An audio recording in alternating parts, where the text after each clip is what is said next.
go any further, some housekeeping rules. This is an interactive session, and we would love you to participate through the chat section. And sometimes the facilitators or the speakers could ask for you to engage via voice. Please oblige them. And in the event that they don't do that, kindly keep your microphones muted so that we have minimal interactions. But the chat section is where we communicate a lot. Okay, so I would love you to contribute, ask questions here. This webinar is also being broadcast live on YouTube. I'm sure the channel will be shared in the chat section too. For those who are unable to join through Zoom, you can also share the YouTube channel with them so that they can be able to join in this discussion. We would also, just like last week, be creating memories. We will be having like a photo session, and this one will be extra special because it's our last one for the webinar. We'll be having a photo session where we all turn on our cameras at the end of the session to say cheese and to create memories of these last 2 Saturdays that we have spent together. Okay. Once again, everybody in the audience, please give yourselves a thumbs up, celebrate yourselves. I'm looking at the chat section. Is not coming alive as I would have loved it to be. Just give me a hi, an emoji, something. Appreciate yourselves. Appreciate yourselves. It's a beautiful Saturday and you're spending it quite wisely. Our first speaker today is Coach Wesley. In the last 5 years that I've known her, she has redefined purpose and self-development for me and several other people. I'm sure there are many people in the audience who can relate to what I'm saying. I mean, we're gathered here today drawing on her network of goodwill, as in free of charge. And we must thank her specially for putting this program together. So just before we start with our as core specialists, I would like you to join me in welcoming Coach Wesley, and as she gives us her opening charge. Coach Wesley, if you're there, please, you can join the meeting, or you can share your opening slides with us. Thank you. Thank you, Ezeamaka. Thank you so much for the great work you're doing. You're simply amazing. It's wonderful to, to partner with you. So once again, everybody, welcome. We're here. Thank you, everyone, for joining. And if you were here last week, we appreciate your time again today. So I have a few slides, actually. The world of business is changing. And that's actually why we're here. If you look at this graph, we had first industrial revolution, second, now we are at the 5th industrial revolution. And for the first industrial revolution, between first and second, we had about 110 years. Between second and third, we had 99. Between third and fourth, we had 31. And now between fourth and fifth, where we are now talking about machine learning and AI, we have 20 years. So you can see that the gap is closing gradually. And the implication of this is things are happening very fast. And me and you as professionals, we can't afford to be left behind. So a lot is changing. Like I said, the world of business is changing. If you look at this graph, prior to now, the various organizations that render intangible assets, they were the ones at the high end, where various forms of capital are important, plant and machinery, financial capital, and all that. But a lot is changing. Now you have the likes of Apple, Microsoft, Amazon, Facebook leading. And these are organizations that, they sell intangible assets. So a lot is changing in the business world. And why are we discussing AI today? It's critical because the adoption of AI is now a necessity for survival, both for business and for us as professionals.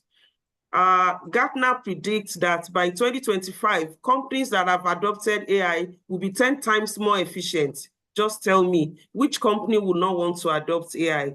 Accenture predicts that AI has potential to boost productivity, which is what every organization is looking for. Forrester said AI will reduce operational costs. And Salesforce said 57% of customers expect companies to use AI for better service. So AI today is not just something that is good to have, not just for competitive advantage, but for survival. So any business that wants to survive must use AI. And Jack Welch said, if the rate of change on the outside is more than the one on the inside, the end is near. I'm sure we don't want the end to be near. That's why we are here. And next steps, we can learn, a lot. We've learned last week. We're going to learn today. Remember, you don't succeed by just knowing. You succeed by doing. That's why Zemaka was asking, how many of us in the last 1 week have started applying? And most of this knowledge, if you don't apply immediately, you forget it. So you have a key role to play at the end of the session to ensure that you apply. Once again, I welcome you.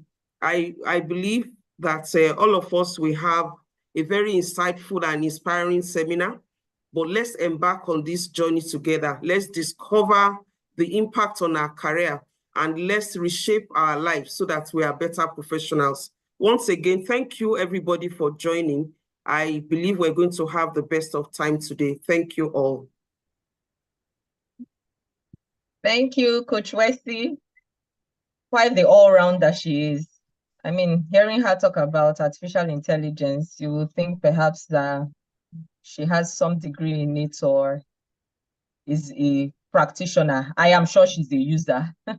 But that's just to show you what an all-rounder she is. Please feel free to connect with her on her LinkedIn platform and her other social media networks. She'll share that at the end of the session. Okay, so to the business of today. I just looked through the chat section. I think we had a mix-up with the link for today's program. We have reshared the new link.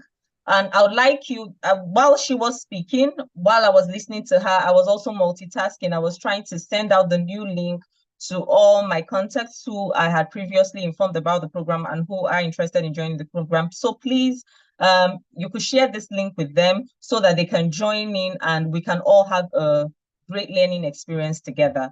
Okay, so moving on quickly, we have two core specialists, core, as in when I say core, as in entrenched deep, with deep knowledge from deep learning. Let me use that IT term, deep learning. Today we have two core specialists who will be guiding us on how to integrate artificial intelligence into our career in a future that definitely, surely, without a doubt, will be AI-driven. First off is Abiodun Ibitayo. He is a seasoned recruitment consultant at King's Choice Global Recruitment, with an educational background from the University of Lagos and Rome Business School. He has over 17 years of professional expertise to his credit and has very diverse experience, which spans over 10 years and cuts across the banking industry, 7 of which he spent in the HR and talent acquisition space, and has worked with global renowned brands across the globe. And he is very passionate about connecting top talents with innovative organizations where they can contribute to driving growth and success so that we can all have a prosperous nation and continent. Join me with a thunderous virtual welcome and accolade in welcoming Abiodun Ibitayo as he takes us into what promises to be an interesting journey into how we can integrate AI in our career development. Abiodun, are you here?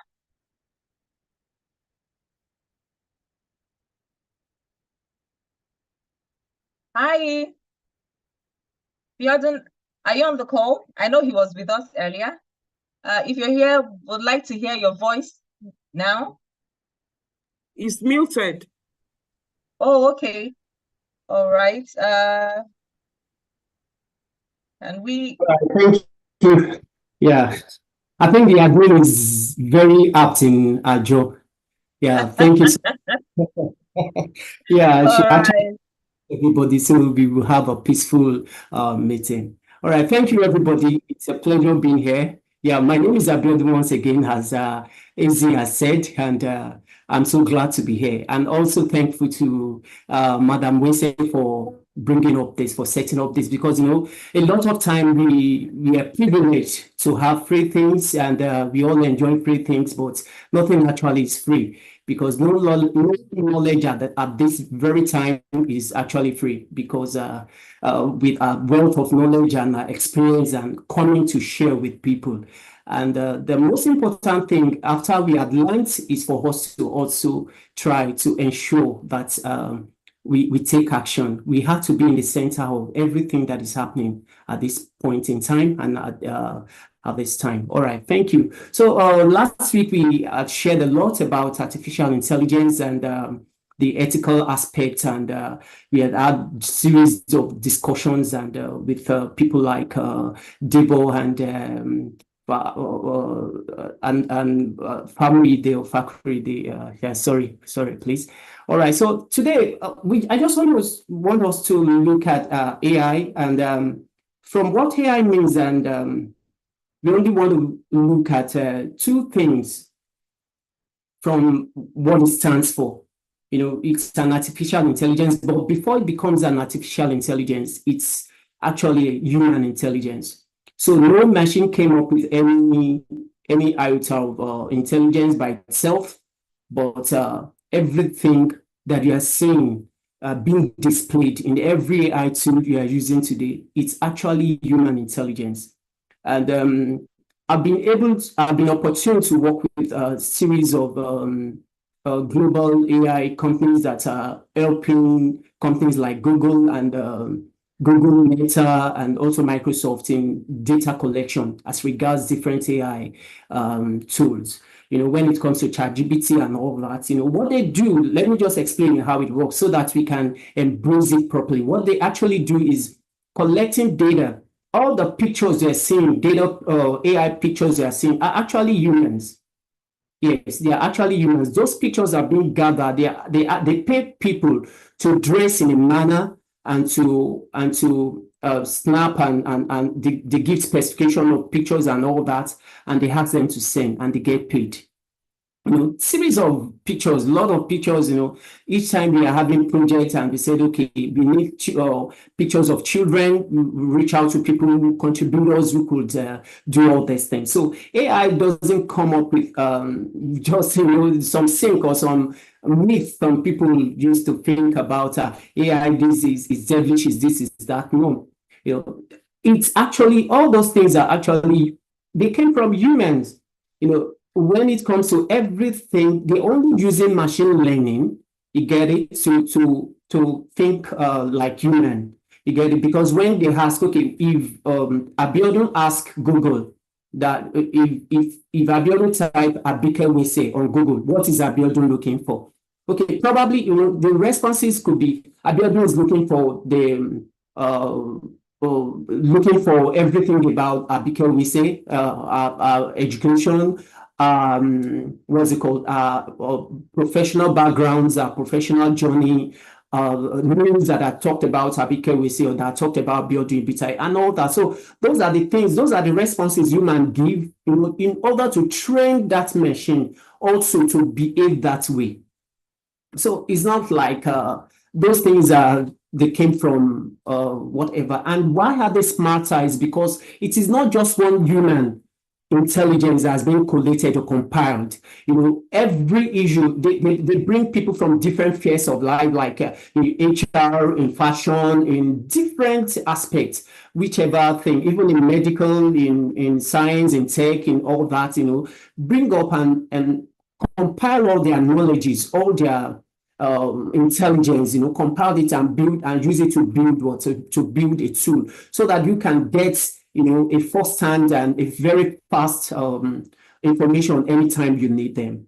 And you get it because Google is no longer getting popular because anything anybody wants now, you go to AI because AI gives you think like human. It gives you everything that you would want to ask, or you might want to think or might be in your thoughts, because those thoughts are actually the thought of humans. When you say, okay, I'm looking for, you type Dell laptop, and those are the way they gathered all those information then, that okay, when you type Dell laptop, what are you looking for? Are you looking for specifications? Are you looking for the edition? Are you looking for different things and all that? It's everything that has to do with Dell. So human had already provided those answers, and they now simulated those answers into machine, and that is what we are calling AI. And the beautiful part of it is because it's not coming from just one person. It's a compilation of different intelligence, different people from different spheres of life, like I said, coming up together, to build, with their intelligence as regards different thoughts, different standpoints and all that. And so whatever you have not seen in AI that you have asked AI and AI is unable to provide right now, there are some people at the background still working on collecting all those data, and to make sure that they go out there and gather data as regards that and make it better. So AI we are just at the first phase. We are just starting. There are a lot of things that AI is bringing to us, and we need to also embrace it. And the earlier we embrace it, the better for us. So, and when we look at career development, three things I also want to discuss as regards career development is because it's not a destination, it's a journey. Even if you're retired today, you get it, whichever thing you try to pick up, even you're taking care of your grandchildren or taking care of your children or taking care of some things, maybe the church or political or whatever you're trying to pick up, it's still, you still have to learn, you still have to know how to go about it and all that. So career development is not a journey, but it's not a destination, but a journey. And we need to look at three things I want us to look at, because it's continuous process. And number two, the fulfillment aspect, and also the chosen field. You get it? It's your choice. Your career is your choice. And whichever career you are right now, and that is not your choice that you are doing, you better also think about it, because AI is there. Also, time is going.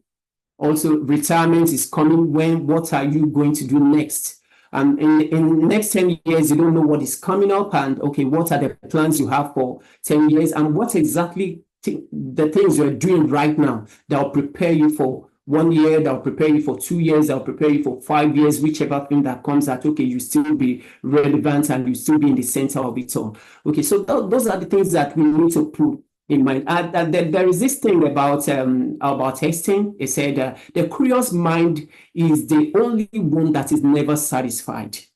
A curious mind. Curiosity brought us to this, the invention of technology. There was a time whereby bicycle was the only means of transportation. There was a time whereby horses and carts were the only means of transportation. But curiosity has brought us to car engines, that has brought us to aeroplane, has brought us to jets, has brought us to different things. And what we have right now, and this development will not stop.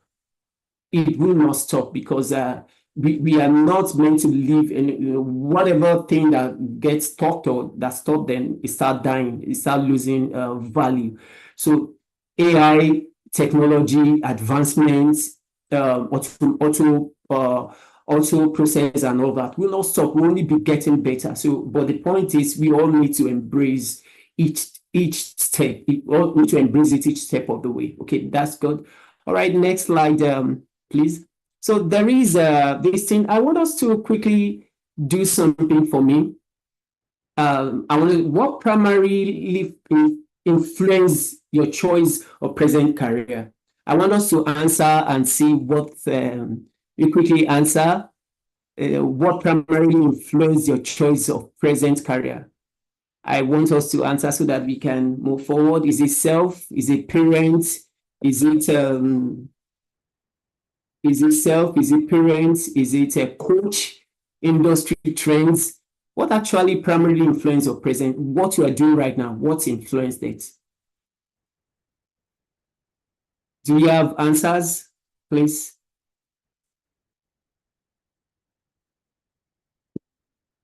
All right.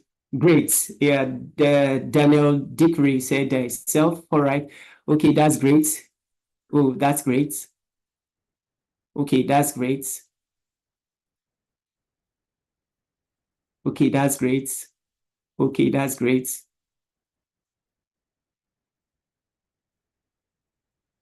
That's lovely. All right. We want more responses. I'll just give us 1 to 2 minutes more so we can.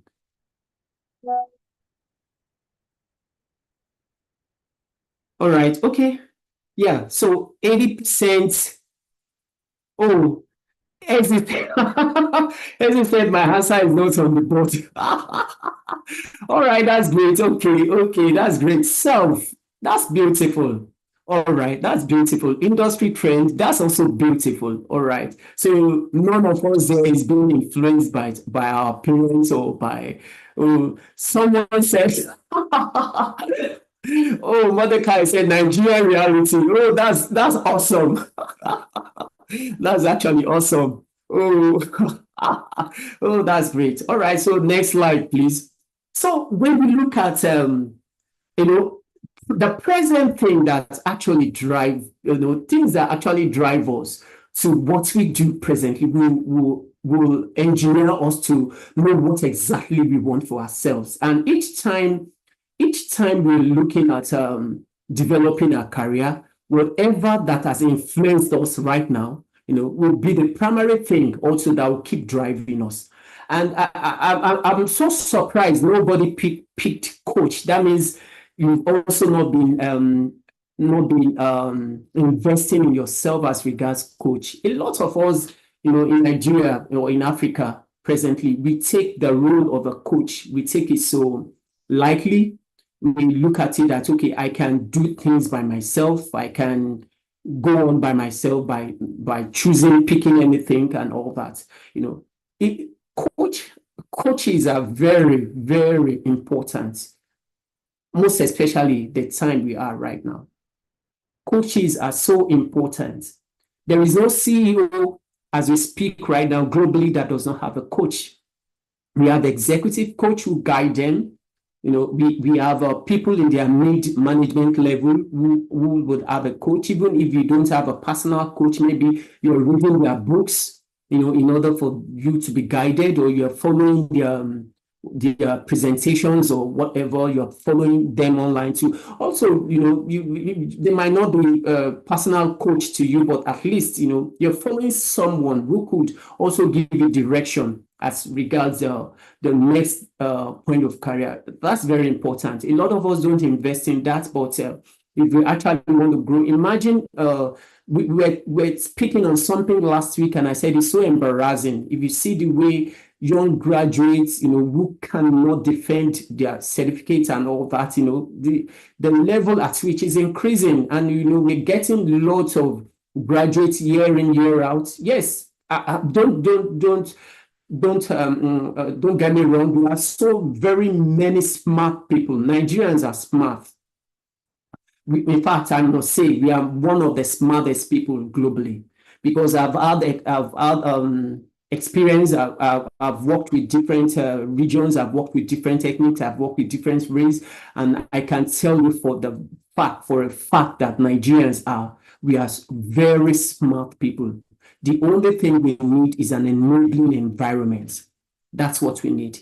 But as regards that, also regarding that, also we can also still look at it in a way that a lot of things, because we don't have an enabling environment, our curriculum are outdated and all that. And when a graduate, imagine if a graduate of mechanical engineering is graduating right now, imagine what that person is going to make of the new technology that is in place. Go and check their curriculum. Most of the schools have old curriculum. So if you're coming into the career, or you're coming into the labor market, then you need skills, and you need guidance. You need someone who could guide you on what you need to focus on, so that you can scale, you can elevate your career, you can elevate your skill as regards the pattern or the career you want to follow. It's so important right now. That's the reason a new graduate has to take up an internship, or asked to look for a coach or something who could also guide them, direct them, hold them by their hands and tell them, okay, this is how you can go about it. It's so important. Please don't get that mixed up. All right, thank you. So the agenda for today, why AI in career development, benefits of AI in career development, AI tools, then case studies, AI integrations, and question and answer. All right, the next slide. So why AI in career development? We all know what it is right now. We all know, in fact, AI is no longer news. AI is no longer new to us. AI is here and is here to reign, is here to dominate, and is here to rule and change our entire way of life. That's the fact. So many things are coming up right now. You can see you have a house and you are already automating it. You can clap and there'll be lights. You can talk to Siri, you can talk to Aliza, you can talk to, those are the things that we have right now. And let me tell you, those things are not backing down. They'll only be improving and day by day. If you've been into, okay, let me come down to, practical or career like carpentry, like mechanical engineers, like whatever, bricklaying and all that. You get it? People who have learned those jobs 10 years ago, 15 years ago, cannot compare what is being trained or what is being taught at this particular time. They need to go back and also learn what is in vogue, what is applicable at this time.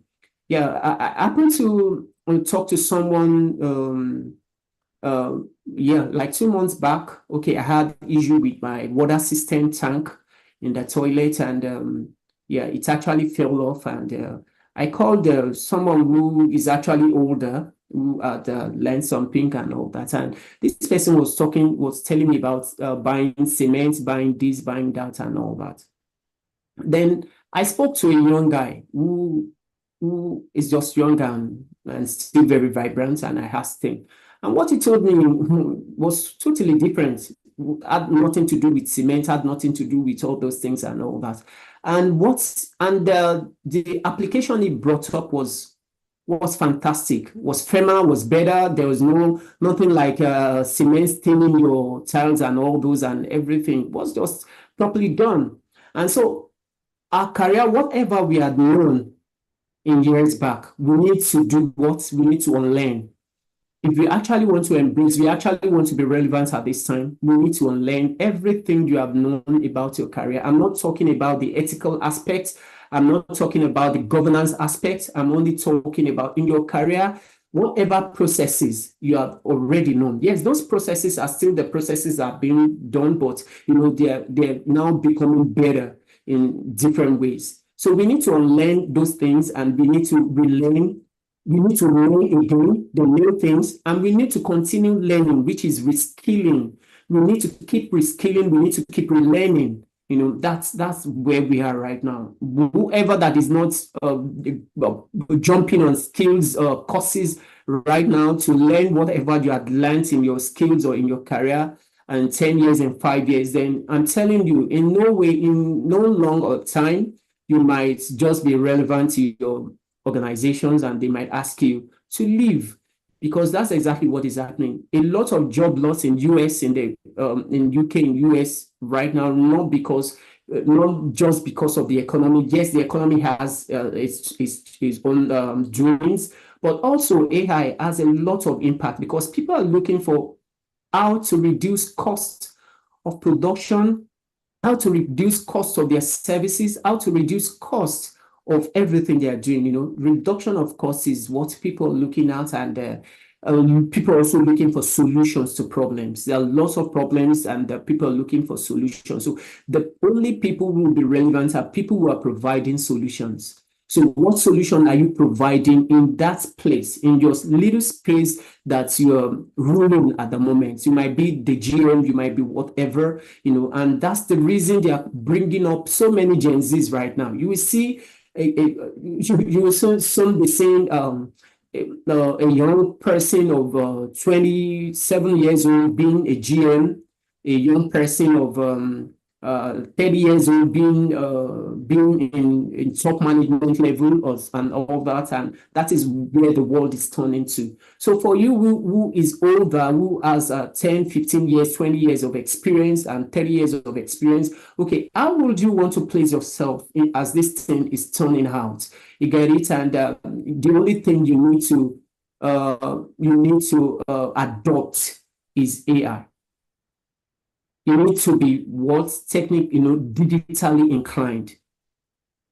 If you are the champion in your company, like, oh, you are the one telling management and the board this is what we need to do, you need to start introducing, because once they get a younger person who could provide those solutions, with then, seamless solutions and all that, they will just look at it that, okay, what are we paying big money for you? Yes, you have a lot of experiences, but, what we need now is just for these problems to be solved, and this young person could provide that solution. So, and that's the reason we need to embrace, digital skills.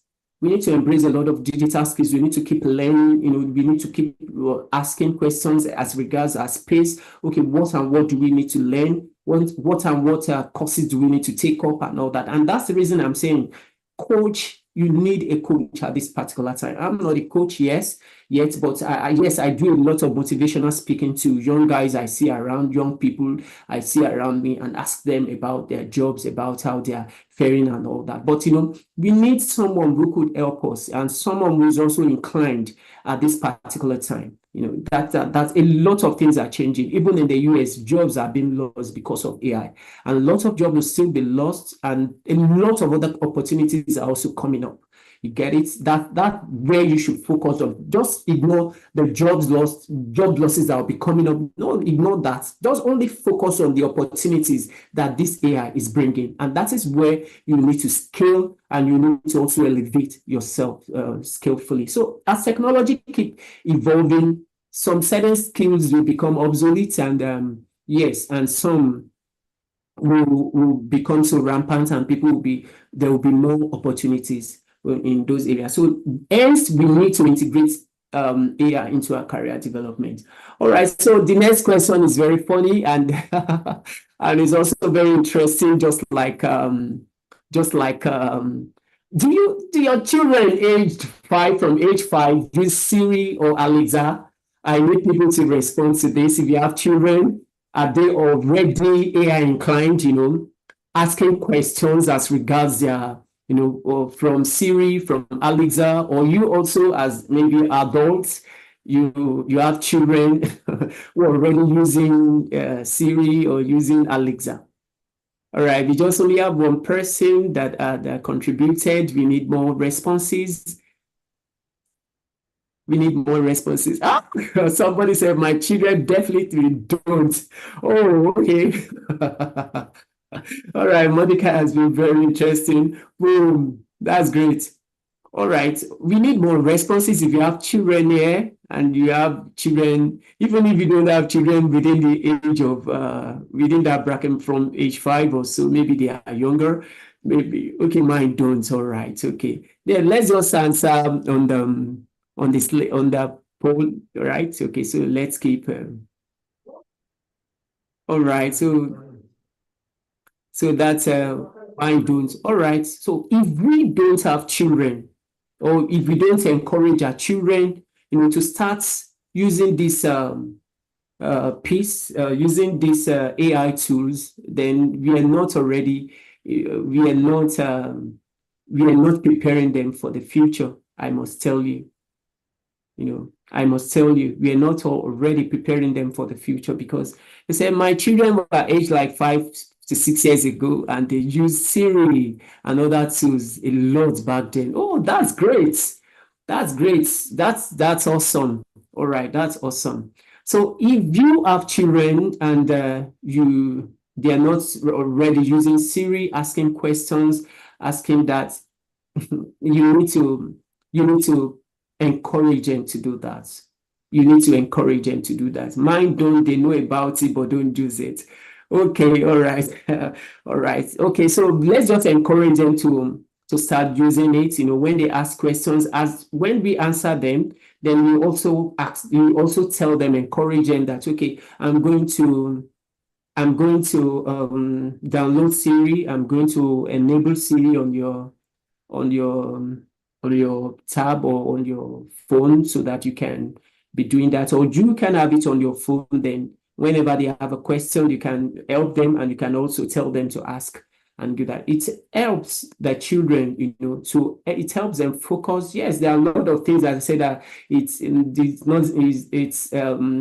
actually affecting children communicating with humans or communicating with people like them, than anything they want to ask, or their parent, anything they want to ask, they ask Siri and they ask Aliza. Yeah, but the point is that the beautiful thing there is you're already preparing them for the future, which is very good. So when we build them from that age, we already allowing them to get used to AI, and we already preparing them, building their career and all that. And it also makes them very intelligent. It also makes them very also exposed, to some questions, to some things, when they need to ask the highest mountain, the tallest building, some questions they just need to ask, and Siri will answer and tell them and all that. Also, when they need to do some things, it's also helping the adults. Sometimes you don't want to press your phone, you don't want to press your laptop. You just say, Siri, play this song for me. Siri, go to Google. Siri, do this and all that, and Siri will do that. So from that aspect, you see how AI is helping us to scale, helping us to do things that we need to do. Okay, we need to run right now. We need to quickly run because of time. All right, the next slide, please. So benefits of AI, I've already, from the children aspect, I've already said it helps them to become brighter, brilliant, and more exposed. And also, it helps because a lot of AI tools right now that are helping children also to prepare them for the future and all that.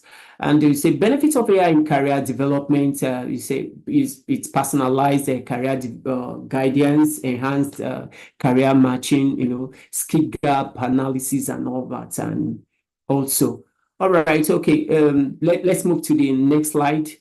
All right, so AI tools for career development, you can see MBTI. MBTI is good.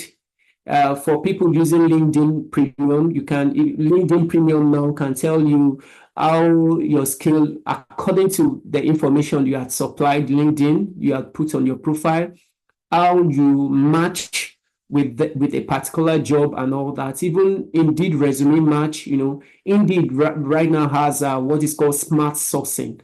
It will match people who have relevant skills as regards what you put on the job you're looking for candidates, or even your resume.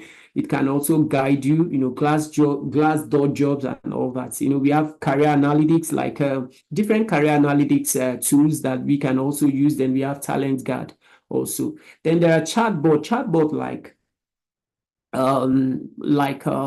ChatGPT can help us, like Gemini, like AI, like co-pilots can also help us. I'll give someone, like two people, opportunity to speak right now. But before you do that, I want you to open, if you're using any of this AI tool, like ChatGPT, you're using Copilot, you're using Gemini, I want you to open your app right now, and I want you to communicate with that app. The response is what you're going to tell us right now. Introduce yourself to Gemini. Hi, Gemini. My name is Abiodun Ibitayo. I graduated whatever. I have 10 years experience. I have 2 years experience in this. These are my skill sets. These are my experiences. Could you please tell me what would be my next, so where should I focus as regards my career development? So whatever response it gives you, can you come back to tell us? If you're ready, just raise your hands. If you have done that and you have a response already, just raise your hands. Then we can ask the admin to unmute you so you can speak. Let's do that quickly, please. just introduce yourself, tell AI, this is who I am. I have a 5 years experience, I have 2 years experience, I have this year number of years experience and all that. And this is, I'm looking at scaling my career. Okay, where do you think, like myself, I'd already done that before. I do that a lot, a number of time. I said I graduated with a lower credit in business administration and presently undergoing my MBA. I have 10 years experience in banking as a customer service and customer relationship officer. I transitioned into HR and my focus has been talent acquisition, recruiting. Okay, I have worked with different agencies internationally. I am focused at what to, okay, I am confused at what to focus on for my next career development. I need your counsel and guide on what to focus on and skills to acquire for my next career growth. Okay, that was my personal composition. So I want you also to write something, and if you're ready, just raise your hand. If you have a response from, you can also use Meta AI. Yes, I remember now. Meta AI is also, you can chat with Meta AI. Go to your either WhatsApp, go to your what's it called, Facebook, go to your Instagram, and you see Meta AI. You can chat. Just ask Meta AI this question, and let's see what it's going to tell you. You can help us. Raise your hands once you have done that, and let's see the response you're going to get.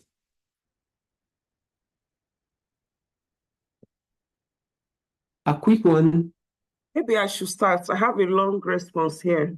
Oh, madam, okay, you can start, coach. Yeah. So I said, hi, Chat GPT. My name is Abike Wesi. I have 25 years HR experience, and I'm also a career coach. I worked with different organizations. Please advise me on what area to focus on for my career growth. And it replied, hi, Abike, given your extensive experience in HR and career coaching, you have several areas to focus on. Leadership and executive coaching, number 1. HR, technology and analytics, number 2. Number 3, diversity, equity and inclusion. Number 4, employee well-being and mental health. Number 5, talent development and succession planning. Number 6, consulting and speaking engagement. Wow, that's awesome. All right, that's awesome. Do you have 2 more people who have their responses? That's great. That's great, Coach Wese. That's awesome. So you're ready on your part. So you're ready on that part. So it's just amplifying what you have already been doing. You can see how great AI tools could be. You get it, and most of us don't even know. We don't even use them rightly. We don't even know how well we can use them or how well these tools can be useful for us. A lot of things. As I am a talent acquisition, I'm a recruiter. Most of the time I go to this AI to even do recruitment, to guide me on what to do and all that. And it helps me to make good decisions and all that. And also you get it because, so many things at the moment, could be confusing. Yes, there could be, some AI tools are still being biased, but I tell you, as time goes on, they are cleaning, data cleaning. That is what they call data cleaning, to ensure the bias is reduced, to the barest minimum, to even the zero minimum. That's okay. You will 100% trust AI. You get it? And that's where it's going. So whatever you're asking AI right now that is not providing answers, some people are at the back end collecting those data and to work on those data to make them better.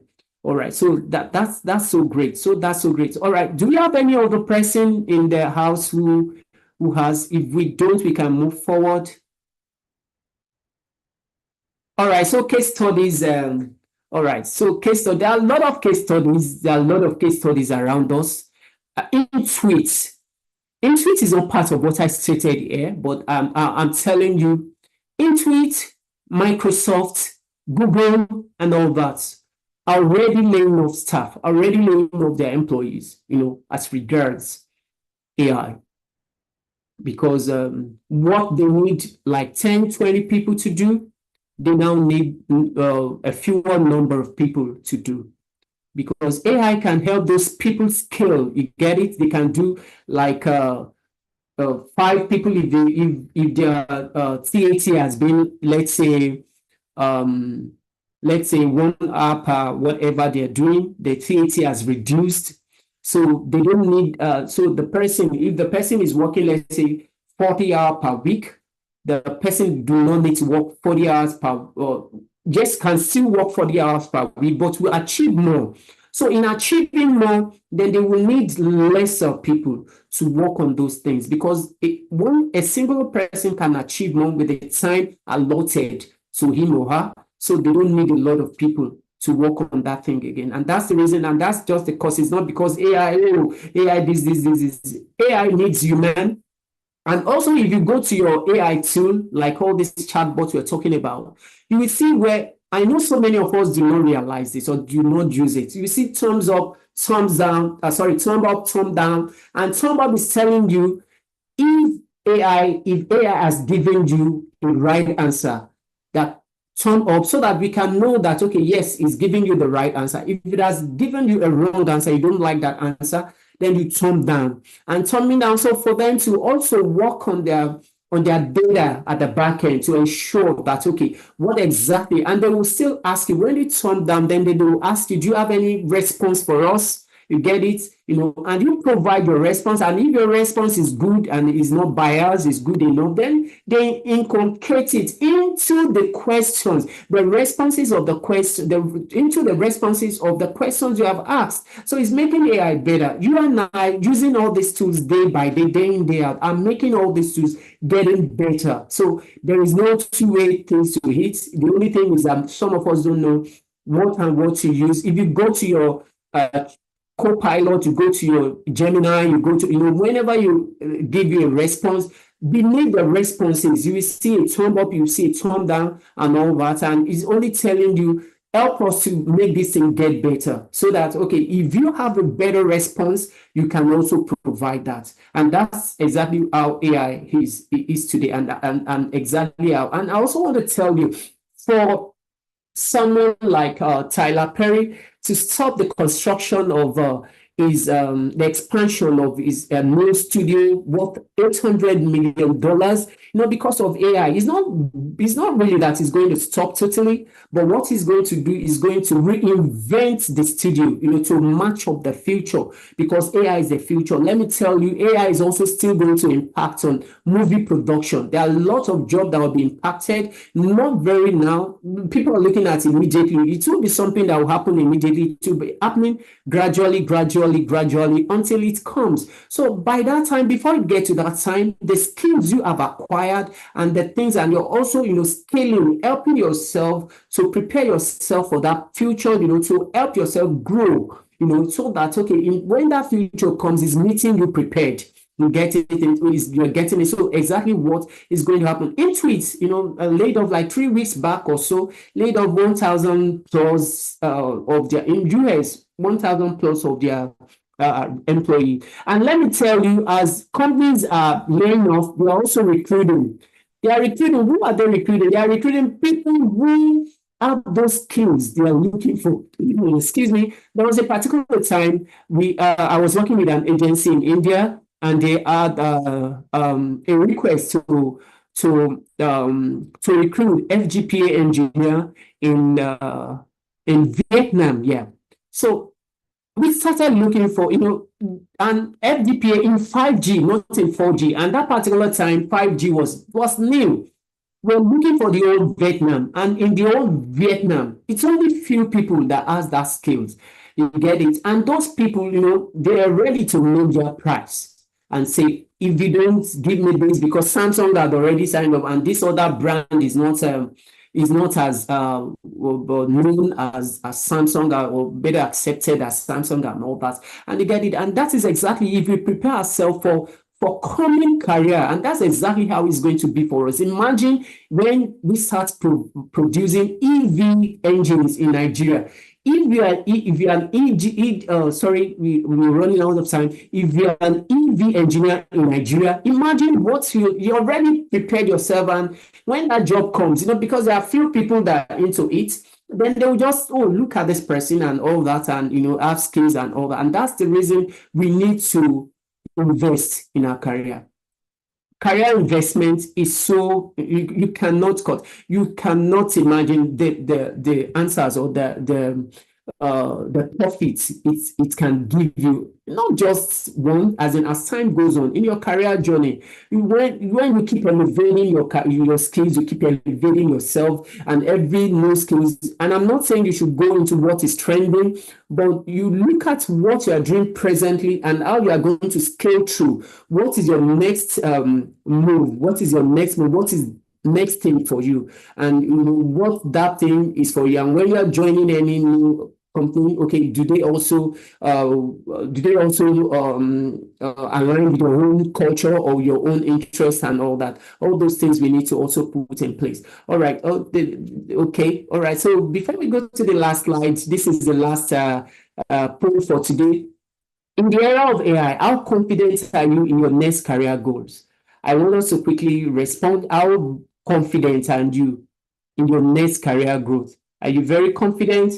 Are you somewhat confident? Are you not confident? Are you uncertain about the next career growth or goal in AI era? I want us to see the poll. Okay, I want a lot of people to respond to this so that we can have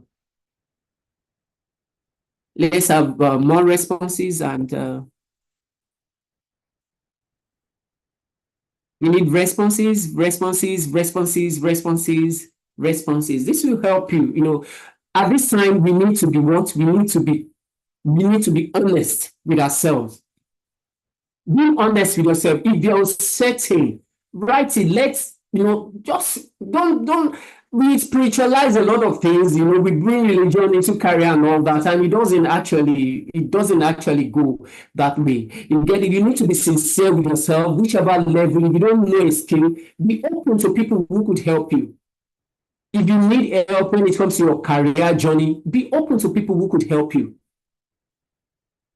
Some of us will go to doctor and we still be hiding some information that will help the doctor.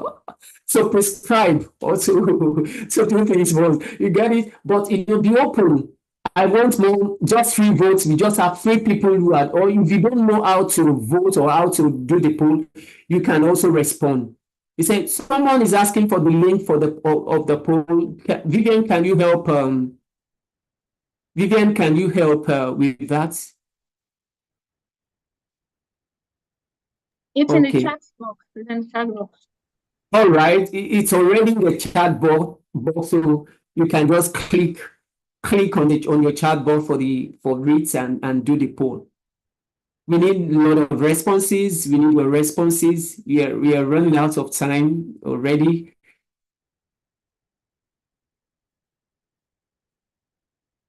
So look up.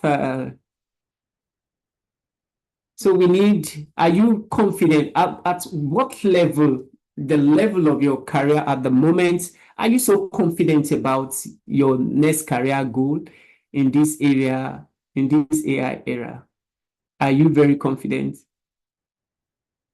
Someone said, can't see the link.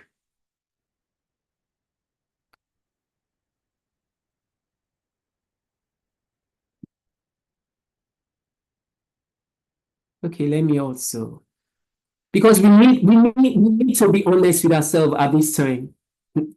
Wherever, even if you are 30 years in whatever, we just need to.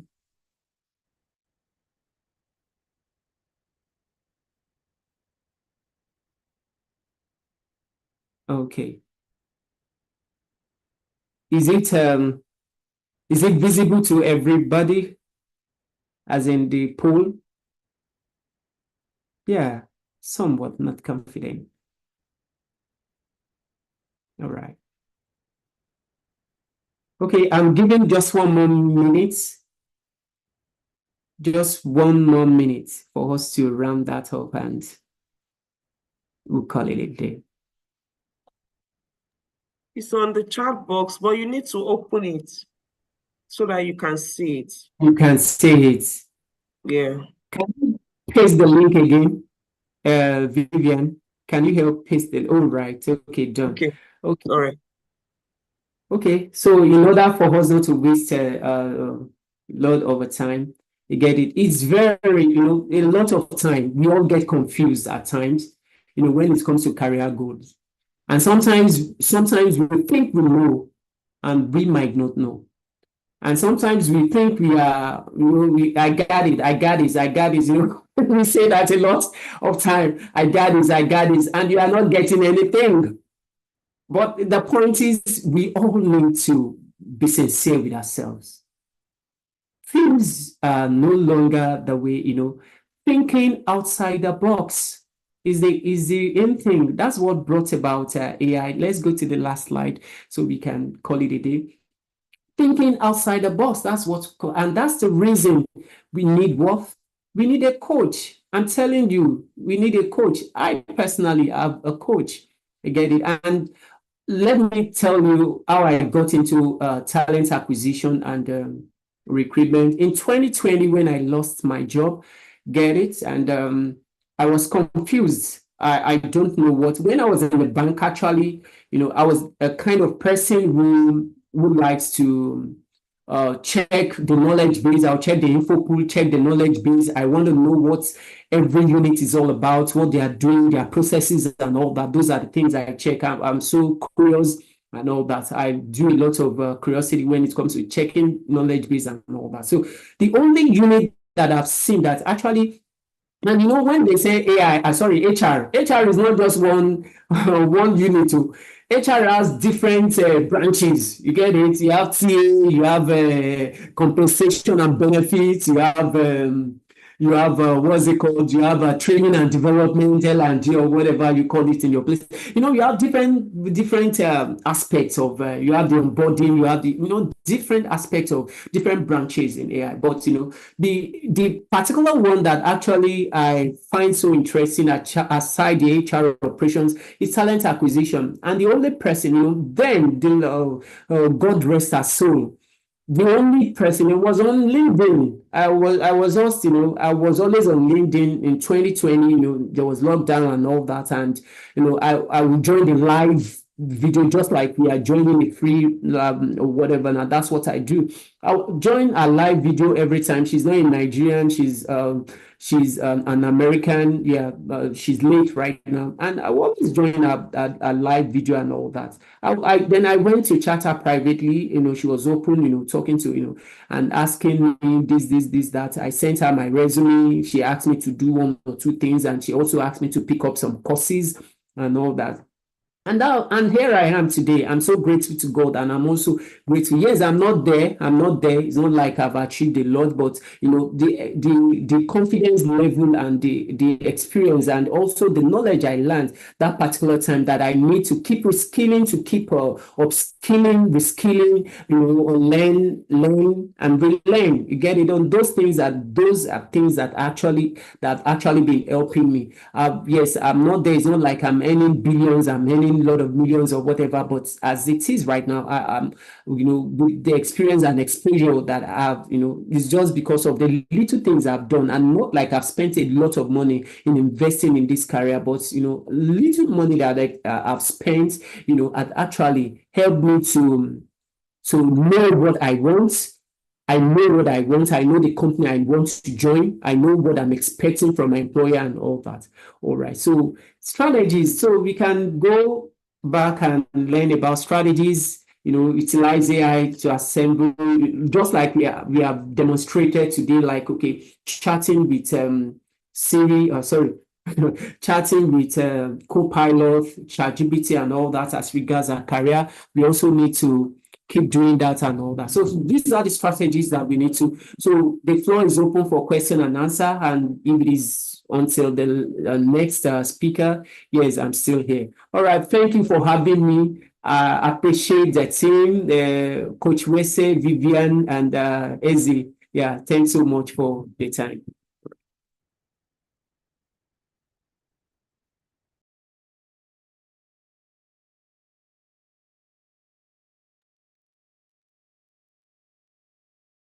Is Amaka MC?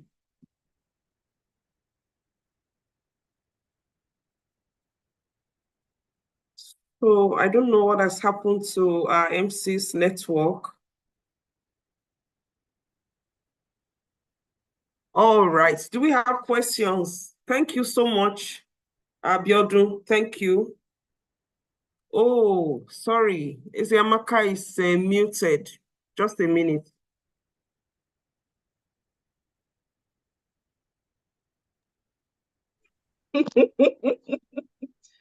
I had that kind of out of body experience now where, you know, the nurses are hovering, as in that that was the image that came into my mind. And the doctors are like, is she here? She's not here. And I'm like, please unmute me. I want to talk. Please unmute me. Oh, great. Thank you so much, Biodun. I mean, that was a full course meal. We will have questions and answers at the end of the session. Please, I'd love you to hang in there so that we can take all the questions at once together. This is also to encourage our participants to put down your questions from this presentation in the comment section, so that at the end of this session, we'll have a roundtable, him and the other speaker, and we'll address all your questions. Once again, thank you, Biodun. It was a full course meal. I mean, we had the side dishes from your presentation. I picked up the feedback that you gave on improving the quality of information we get from AI by using the thumbs up or the thumbs down button. When we had that assignment about introducing ourselves to the whatever AI tool we have, I did that with Meta AI, and at the end of I saw at the on the response that gave me the two buttons there. They previously would have gone unnoticed, but I used the thumbs up because it was apt. And down to the main dish that you served us, okay? You just reinforced to us that our journey with AI can only get better. I mean, whether you are a career person or you are an aspiring career person, or you are handling your own business, or you're a potential retiree, you can carve your niche. You can carve your niche in this world, and AI is the perfect advantage that you need to do just that. Yesterday, I was on a webinar with HRCI, and a question was asked about the number about HR teams, as in how many people make up the average HR team. I was really, really surprised to see several one-man or one-woman HR teams, and their only assistants or their only support system were the AI tools that they were beginning to perfect how to interact with and get results out of it. So it alludes so much to what you have spoken to us about, building new skills, improving on what we have, and creating efficiency. Okay, so that's really the reality of our AI-defined world today. And we're going to go further into this with Dotun Adeoye, and he's going to be taking us through a future driven by AI. And just before he comes up, I'll just run through his bio quickly. He is a visionary leader with expertise in growth strategy, AI product innovation, executive coaching, and technology entrepreneurship. He's also a best-selling author, and in his written work, he shares insights on business success globally. He's a trusted authority with decades of experience across Europe, Asia, North America, and Africa, truly global across the continents. Dr. is a leading figure in the AI space, and we're really honored to have him here with us. He's a co-founder of several initiatives in Nigeria, in the UK, and in Africa as a whole. As an independent non-executive director, he has offered strategic guidance, while as a best-selling business author, his writings and speeches continue to provide innovative ideas to people worldwide. His management spans technology, finance, and healthcare. He's the founder and leader of multiple businesses worldwide, and he's an advisory council member at Harvard Business Review. His AI leadership adapts AI to local challenges with expertise in AI product innovation, strategy, and digital transformation. He has degrees and certifications from OAU. Let me let you in on a little something. Just before we came on live, he and Coach Westy were having a very, very the argument, it wasn't so heated, but nobody was budging as to which university is the first and the rest are others. Anyway, he bagged his first certifications from OAU IFE. He's also an alumni of Harvard, Wharton, Cambridge, MIT, and the Rotterdam Business School. Dotun is equipped for AI leadership. His proficiency in English and French makes practical work across different cultures. I mean, we're really, really honored to have him in our midst today. And with a virtual accolade worthy of this platform, I would love you all to welcome with me Dotun Adioye as he takes us through a journey into our AI-driven future, which is already here, by the way. Dotun, are you there? I'm here. Oh, great. Great to have you on board, and you're welcome. Okay, you. so while you and Coach Wesley were arguing on whether it is OAU or Ibadan, I deliberately kept quiet because everybody knows that is Unilag and the rest. So with that parting salvo, I give you the stage and thank you so much. Well, there's a place for everything, but for now I keep quiet, and I'll come back at the end to tell you my position. But it's good to meet everyone. My slide is going to be shared, and before I start, Vivian is going to play a video. So Vivian, over to you.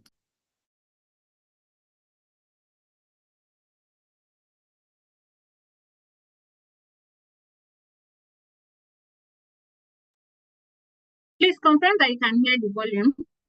No, there's no we can't. volume. You need to unmute it, I guess.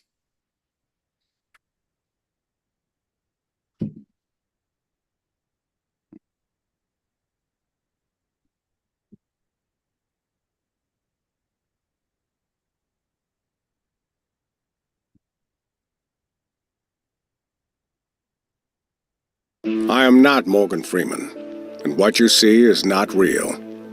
Well,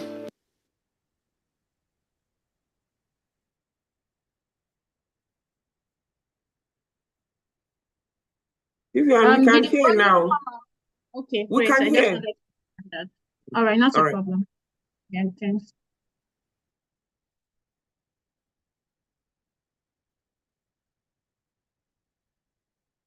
I am not Morgan Freeman, and what you see is not real. Well, at least in contemporary terms, it is not. What if I were to tell you that I am not even a human being? Would you believe me? What is your perception of reality? Is it the ability to capture, process, and make sense of the information our senses receive? If you can see, hear, taste, or smell something, does that make it real? Or is it simply the ability to feel? I would like to welcome you to the era of synthetic reality. Now, what do you see?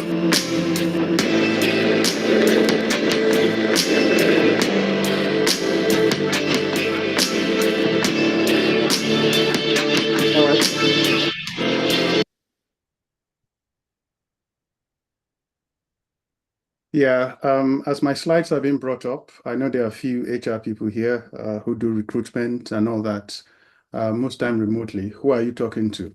Just something to get you thinking. So thanks for having me, and I'm excited to talk about this topic because this is one of the things that I get a lot of people engaging me with about, is AI going to take our jobs? Before we go further, there's one of my associates who says something, and I think you should trademark it. And he says, Roger, he says, AI will not replace you. Someone using AI will. So I want to also start us off on that. It's not about AI tools. And by the way, AI is not new. It's been here. It was used during the Second World War. It's generative AI that is new. So next slide, please. Next slide. So I've been introduced, but I want to sort of, previous slide, sorry. I want to kind of introduce myself by myself for the purpose of this presentation. And I want to sort of owning on 4 different areas. First, I'm not an HR person, but I do a bit of executive coaching. At any given time, I have a number of leaders that I coach. I'm also a best-selling author. This is a book, 18 Habits of Highly Effective Global Brands, which was a combination of about 4 years of research, looking at what the best businesses do that makes them stay on top. One of them is leveraging technology and using what everybody now knows, it's AI. It used to be called algorithms and digital innovation, but it's a lot of AI in it. The other thing I want to point out here is that I do have experience across different areas, but the 2 big areas that I kind of enjoy working in is growth and product innovation, because when you create new products, it will help you grow, and when you are not growing, you are dying. So this is a bit about myself beyond what you've seen, but this is in bullet points. So next slide, please.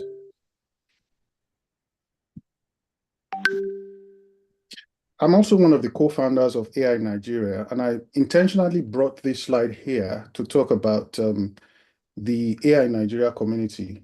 So the reason I brought this here is that given where AI is now, it's important to belong to a community or the other to understand what AI is all about, because you don't need to like AI. You don't need to agree with it. It's going to affect you anyway. It's already affecting you. If you use a smartphone, if you are seeing this presentation, one way or the other, AI is touching you. If you have, cars with automations, or what my colleague said earlier, where you can clap your hand and your curtains will open, lights will come on, you're already using AI. If you use Siri, if you use Alexa, if you use different bots, you're already using AI. So it's important that you have an opportunity to belong to a community of practice to learn more about AI. And one of the things that AI in Nigeria is providing is the different communities. We have the enterprise community, and we have different, enthusiast community, startup community. So if you are interested, please reach out. Next slide, please. So AI in Nigeria is, well, I thought there was going to be a slide about AI in Nigeria, but anyhow, going through a brief history of AI has been here with us for quite a while. So a lot of people think that, AI is new. I was speaking somewhere in Abuja, and the lady was saying, this new AI that's been with us in the last 2 years. I say, yes, we do have generative AI, the second part of it. It's not a new phenomenon. It's been with us for a while. In the 1950s, it came into the academic arena. It was in the military in the 40s, but nobody really kind of have public knowledge of that. In the 1960s, programs were developed. In the 80s, we had the winter. From the 2010s, it started resurging. So I have a slide coming next, which would tell us more about this. Next slide, please. So in 1956, there was the Dartmouth Conference, where these 4 guys, Marvin Minsky, Claude Shannon, Nathaniel Rochester, and John McCarthy in Dartmouth in the US came together, and there was a conference, and that was where the word was coined, artificial intelligence. And this kind of evolved over the years. Next slide, please. And in the early years, we had concepts, that was imagined by these academics. And then we also have programs like logical theories. I liked it because you can search about it. There are videos about it on YouTube and ELISA that were created between the 1950s and 1960s. There was a lot of academic papers. There was a lot of write-ups and conversations about AI. Next slide, please. And then I think basically there were revolutions and sort of industrial revolutions that have been mentioned. I think we had the first, which was steam engines. We have the second, we have the third, and then we now have the fourth. the years in between and what happened has been mentioned before, so I'm not going to go into that. Next slide, please.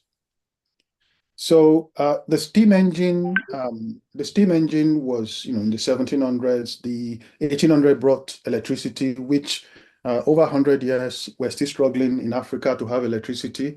I don't want to single any country out, but some countries have it, some countries don't have it.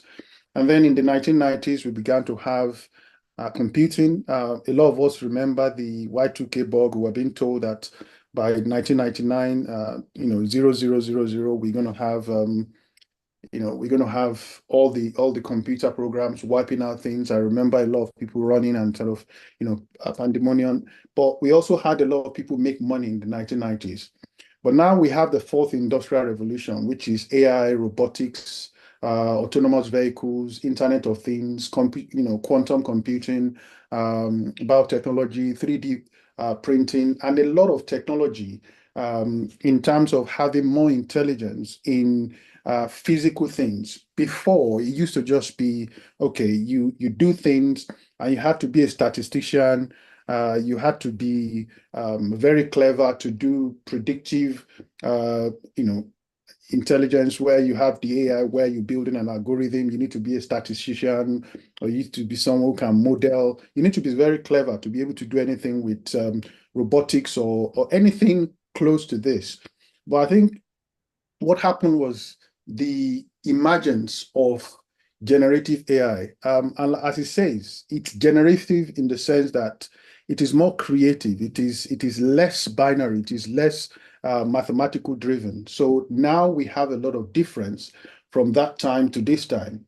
And the interesting thing here now is artificial intelligence has been democratized. Things are not like they were before, where you had to be very clever. You need to be someone like Alan Turing, or you need to be like Claude Shannon, or you need to be Marvin Minsky, all these great academics to be able to do anything artificial intelligence.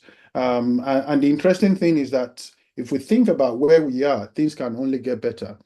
I would like by a show of hand and just acknowledgement, how many of us use social media here? LinkedIn, Facebook, Twitter, which is called X now, Instagram. How many of us has an account there? Well, I'm very active on LinkedIn myself, so I know that I can say for myself. The reason I'm asking this is that when we talk about intelligence, we also need to understand that there are certain things that make these things intelligent. So for every time you like a post, for every time you make a comment, for every time you forward, you share, even on WhatsApp, you are helping to make these tools to be more intelligent. So you are helping to fine tune and to train these tools. So when a lot of these tools tell you that it's a free platform, like Gmail, like Facebook, like Instagram, Twitter, Facebook, it's free for a reason. You can use ChatGPT free to an extent. It's free for a reason, and basically, the intelligence get better by things that you do. So every dot, every comment, every anything you do in the interaction, you're helping to fine-tune the intelligence. Next slide, please. So when we look at AI and jobs, there are three things to look at. And basically, if you go to the next slide, please. And this is just a placeholder for the. So there are three things to think about, and it's called the AI tripod. So in terms of jobs, the kind of jobs that exist, the kind of AI adoption or AI product creation, there are three things. There is the data, there is the computing speed, i.e. how fast, how powerful is your operating system and your computer power, and then the talent. I know there's a lot of conversation that's gone around the talent here. Coach Wesley operates in that space. My colleague who spoke before me, Abiodun, he's also in that space. Well, I'm partially in that space, but I cover all these three given what I do. The interesting thing here now is that when I have engagement with individuals or even businesses in Nigeria and other parts of Africa, the common assumption is always that, oh, we don't have data. Well, I always say, well, that's not true because everybody has data. So if we take Nigeria as a case study, we have NIN data, we have BVN data. If we think about also when you go to take a passport, if you've gone through the school system, there's a lot of data about you. If you use the banking system, there's a lot of data about you. If you drive one way or the other, there's some data about you. If you live in Lagos, as an example, there's loads of data about you. So in a country like Nigeria, data is not a problem. But maybe to an extent, compute may be a problem because the type of computers that is needed to be able to really build powerful AI tools cost a lot of money. We're talking about several hundreds of thousands of dollars. And then we also need to think about the talent. So as we go into the sphere of AI, and I like the fact that we had a poll that we were talking about. We're talking about what can we do. So by the way, I did that in the background, and I was looking at give me a list of what to do that would between $500,000 to $1 million. I have in AI, obviously, what can I do given my experience and knowledge? Because I've been in the world of AI since 2014, so I have about 10 years experience, and I did my certification at MIT in AI in 2015. Everybody was saying, "Oh, you're paying so much money for this program. You're not even a scientist or an engineer or developer. Why are you wasting money?" But I saw the opportunity, and I knew that this is going to be something for the future. The interesting thing here is that I don't know if you know, but I don't have any background in technical anything or even science. My first degree at IFE was in English language. I'm a literary, creative person, entrepreneur, but I've been making my living running businesses in technology and the world of tech and AI. So talent in AI doesn't always necessarily equate to it doesn't necessarily equate to someone says straight to the money. It doesn't necessarily equate to what you study. So when I was doing that survey, given my responsibilities, I was focusing more on how much do I need. So, and especially I live in the UK, so where it's like a timetable, like a system driven by, you have bills and things, and you can't say, "Bros, help me now." You just have to pay it. So basically, that was what I was looking at. But one of the things I want to point out here, especially in the area of talent, is the fact that there are some opportunities coming up in the area of AI where there are tons and tons of companies in Nigeria and outside of Nigeria that will need expertise in this area.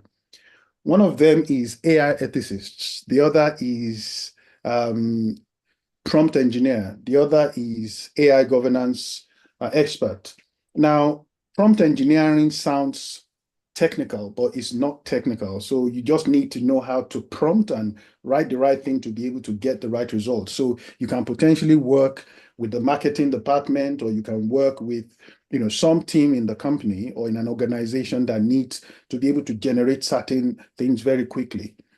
If you've been working and you have experience like myself, 30 plus years, and you're trying to rebrand yourself, these are some of the areas potentially that you can be looking at.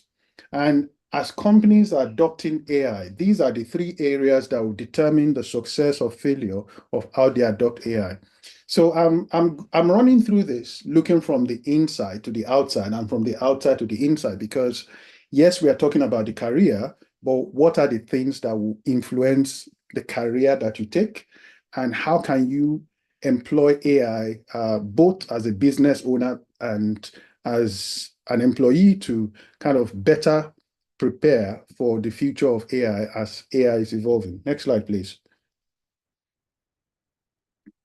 So I know this has been covered, but I just want to sort of reference some authorities and thought leadership sources in terms of jobs that will be lost and jobs that will be gained. If you can imagine, before AI, in the previous industrial revolutions, there was a time when agriculture was driven by bull and horses, and then came the tractor. There was a time when I was growing up where you had shorthand and typist. I remember you could go to somewhere in some places in Lagos, or when I was at uni, you go to the where we call Old Bukatife or some other places, and there were ladies and guys who were typing. But now you have experts who could do things remotely in Philippines, in Nigeria, in Ghana, in Rwanda, wherever, who could be personal assistant or secretaries to you doing what those typists used to do. I remember there used to be switchboard operators, but things are changing now. So you now have software developers, you have SEO analysts, you have people doing different things that social media and the internet evolution has given us. Next slide, please. So this is something I saw from the Harvard Business Review website, and basically telling us some of the jobs that will be lost. For those in Nigeria, I'm sure that legislators are one of the ones that will be happy to go away, given how popular they are, quote unquote. I'm sure that a lot of us would prefer if it went away. But then you have other things like, appliance repairers, which kind of surprised me. So does that mean we're going to have robotics or sort of remote repairing? Data entry clerk is quite obvious. Cashiers and ticket clerks, post office, bank tellers, I mean, that's going to disappear. You have admin and executive secretaries. You have a lot of this. There are tools now that you can use as your personal assistant to do things, but you need to find time to be able to prompt and tell it what to do. But then you now have jobs that will be created where you're having AI machine learning specialists, sustainability specialists, up to digital transformation specialists, data analysts, fintech engineer. I will argue, I brought this because of the source, but I will say that there are also other areas that I've mentioned. And even more than that, when you think about the opportunity for those in the area of HR, as an example, I intentionally wanted to share that video of deepfake. One of the things that is happening now is that the future would be for those who think critically, because when you are interviewing or recruiting people, one of the things that will be happening is more and more people will be using AI to deepfake. More and more people will be using AI to spice up what they have. More and more people will be using AI to adapt their experience. More and more people potentially will go off social media so that you cannot use AI to find them or things like that. And then they just bring something really nice and special. And then you need to find out. I went to a friend's house yesterday and he was telling me about a lady who got a job as a delivery manager in a UK organization. The interview process end to end was remote, and she was the best out of about 8 candidates. And the first meeting she had on site in person, when it came to her to chair a meeting, she froze because she didn't know what to do. So the guy had to jump in because he's a fellow Nigerian and he was trying to just make sure he covered her back. I don't need to guess what has happened in the recruitment process, but one of the things that will happen is that as jobs are being created, you're also going to have people who want to take the shortcut to get to jobs that will pay them $1 million or $500,000 or 10 million naira a month, those sort of things. But there are jobs that will be created. But I think in between jobs being lost and jobs being created for entrepreneurs and HR professionals, there's a lot of thinking for us to do. Can I just ask? I didn't make any poll intentionally. I want to do some chat and thing. So at this point, I want to ask a question.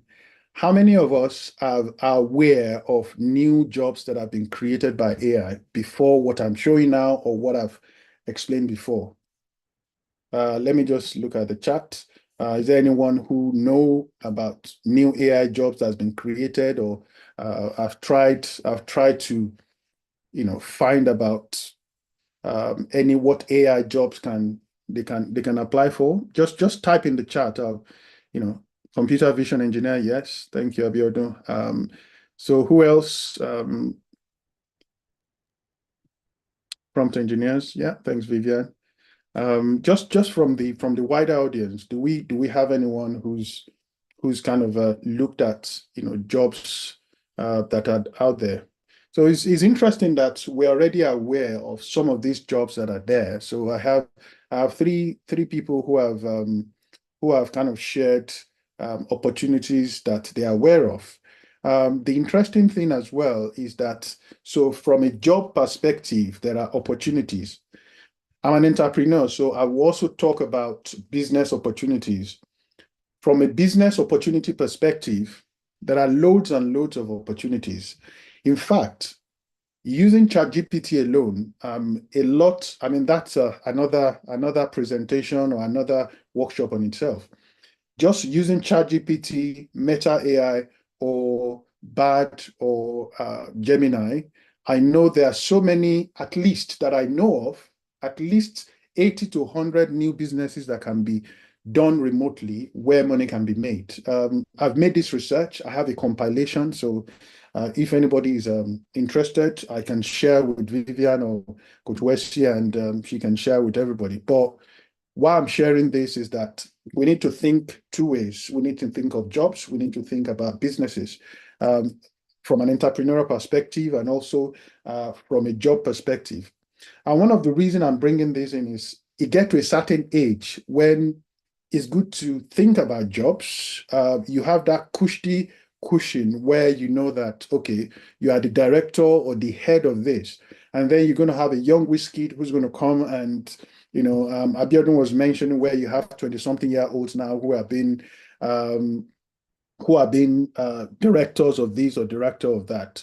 And I think what is important to understand here is that we need to sort of be ahead of the curve, not moving with the Joneses. It is important to know that, AI has also given us opportunity for self-development. So now there are loads and loads of free courses that are being provided in different areas thanks to AI. But also, I'm going to be throwing a curveball here. Beyond AI, let's also think beyond AI. So AI is going to be with us for a long time, just like digital technology, but also beyond AI plus, so AI plus whatever your career is, AI plus a solution to a problem. Let's also think about that. Next slide, please.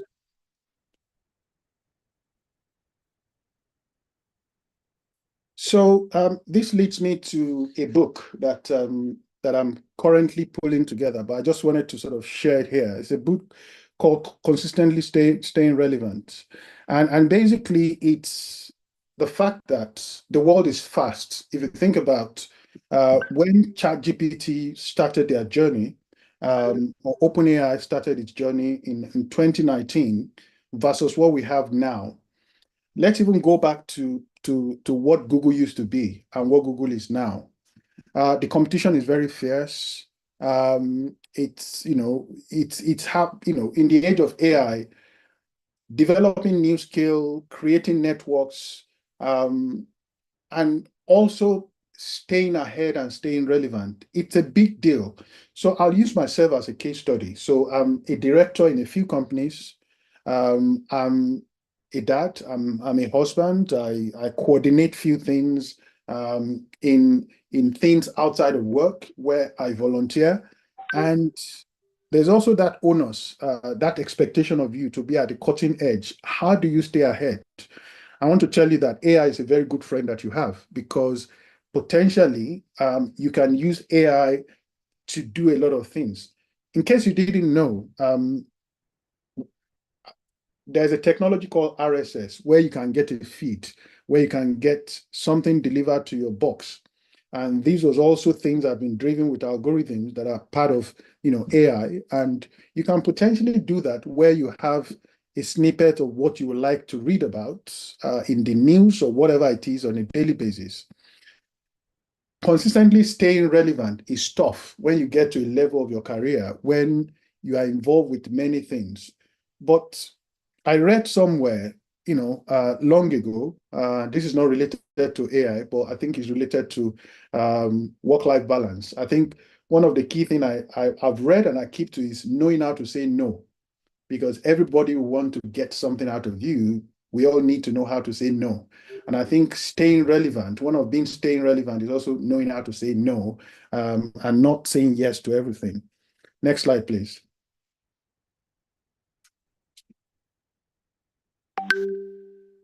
So using AI to advance our career or business, there are a few tools. You can automate tasks, you can find things to write, you can find things to prepare for interview, things like interview.study. You can take notes, you can do presentation with Prezi, slide bin, in terms of hiring, in terms of things to check what you're writing grammarly. The good news is we have things like Meta, like Gemini, and some form of ChatGPT now, where you can look at different GPTs, where you can actually you can look at different things to help your career. But there are different things that we can use, but it all depends on what the focus is. And the question I always ask when I talk to my mentees that I coach, is what is your definition of a career? So are you looking to go into career for family purpose? Are you trying to prove something to someone or to yourself? Are you trying to make money? Or are you trying to make money while proving something to someone? Are you trying to feed your family, pay your bills, but at the same time also make money? So because I'm not trying to teach anyone fundamentals of careers here, but I think when we see the word career, it's a very vanilla word, and it means different things to different people. So it's interesting that Abiodun shared the poll. I think it was Vivian, but it was Abiodun's poll about how did you get into your career? It was a coach or this or that. And considering that majority of us here are Nigerians, there was nothing about money. So I found that quite interesting, because things are not cheap in Nigeria, as we all know. But when it comes to career and kind of looking at opportunities, one that I did not put here on purpose is LinkedIn. And I did not put it here on purpose because I believe that almost everyone here would know LinkedIn. I'm sure that you know a lot of the other ones here. But one of the things that LinkedIn helps to do, which you can do easily, is just set the parameter of the type of jobs you want to see. And I think I also want to pause here and kind of challenge the entrepreneurs in the group. There's also opportunities for a Nigerianized career tool. So I heard Abiodun talked about Indeed. I'm talking about LinkedIn. I also I know there are other tools. How about having a tool that becomes like the Naira land of jobs and careers in Nigeria? I know there are platforms, there are bloggers, there are tools, but something that is so deep and is widely adopted, and you understand the Nigerianness of the users, because in terms of the people that will use it, it has to match the expectations. And I think there are loads of American tools that are provided for free, but nothing is free, as they say, not even in Freetown.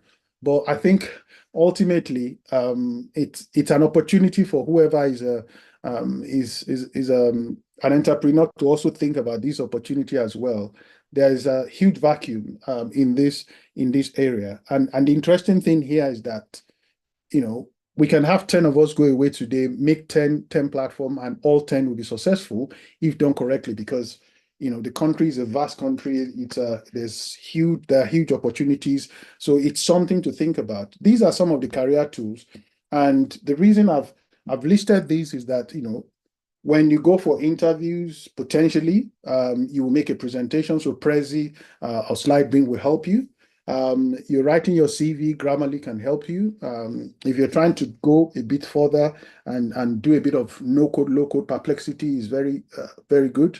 In terms of preparing for interviews, some of the other ones, I'm not going to go into all of them, but these are really easy to use tools that I will encourage that you check out. But there are also others that you can just prompt whatever AI bot you use, be it Meta AI, be it ChatGPT, be it whatever, it will give you a list of things. But the caveat I'll put there is, please always try to put and kind of fine tune it with your bias. What are you looking to get out of your career? Next slide, please.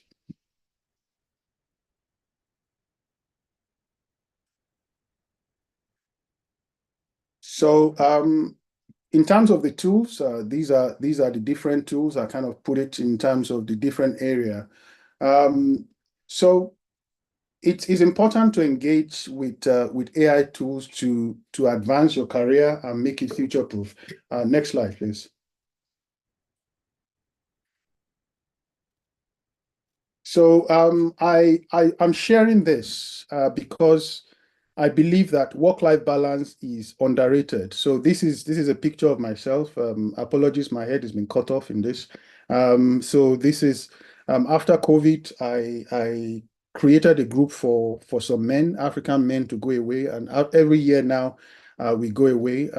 Initially we went to Marrakesh. Last year we went to Cape Verde. This year we're going to Punta Cana. This is nothing to do with career, but if you are stressed out, in your career will be unfruitful. For those who know me, they know I work very hard. Some say I'm a workaholic. I really press myself, and especially I've been sort of working since I was about 15 or 16. And basically, it's been a long time. But I think the important thing is that you need to enjoy the ride. You need to be able to enjoy having time off. And it doesn't have to be that you have to fly somewhere. No, being in Nigeria is a bit different. There are some places you can go, some places you can't go, but there are some little leisure and little things you can do to have fun. Next slide, please.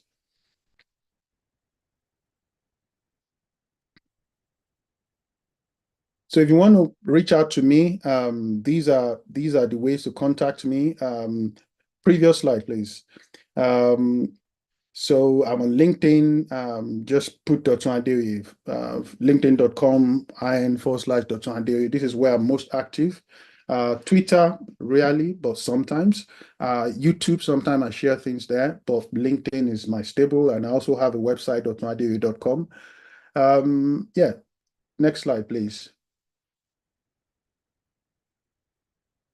So this is a book that I wanted to leave you with, and it's about owning the AI revolution. And so it's basically, this is about organization, but you can also look at how to disrupt your competition. And when you're in a career, whether you like it or not, there are competitors. So if you just put in on LinkedIn and just put in what you do and see how many millions are going to come out. There are tons and tons of people doing exactly what you do. How do you employ AI to be your friend to help you to stay ahead of the curve?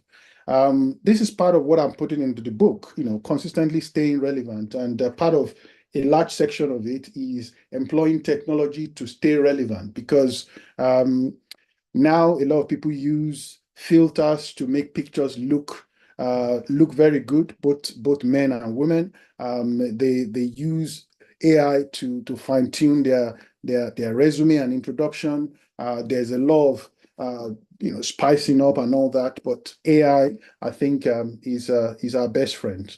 I think this is brought us to the end. I'm happy to answer questions, and I hope you found it useful.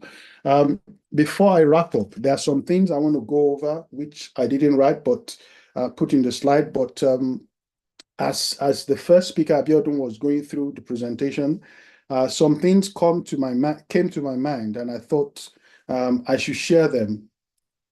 The first one, which I shared before, is that AI will not replace you, but someone using AI will.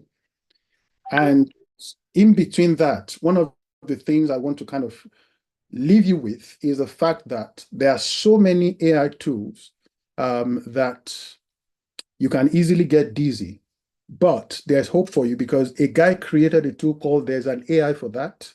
There's an AI for that.com. I'll share with Coach Wesley and Vivian. So where basically, if you're thinking, is like a Google website for AI tools, and you can get dizzy with AI. I'll put it in the chat actually, just to just to kind of make it a bit easy. Looking for the chat.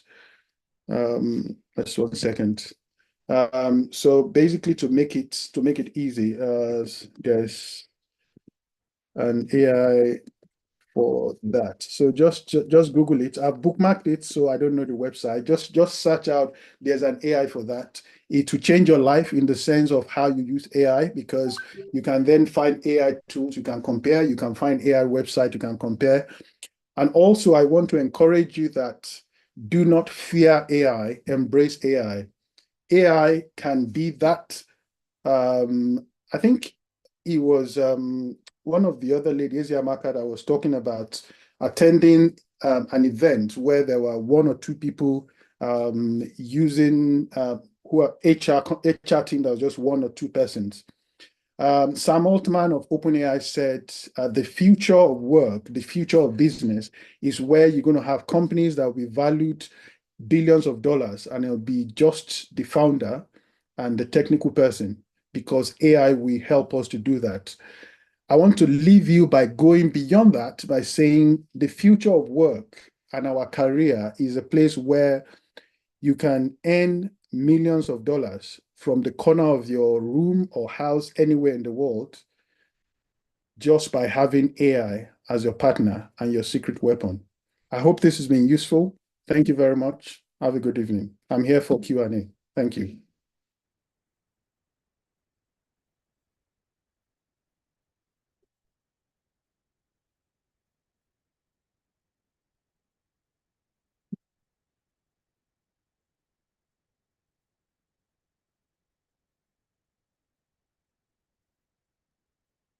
Izzy, are you there?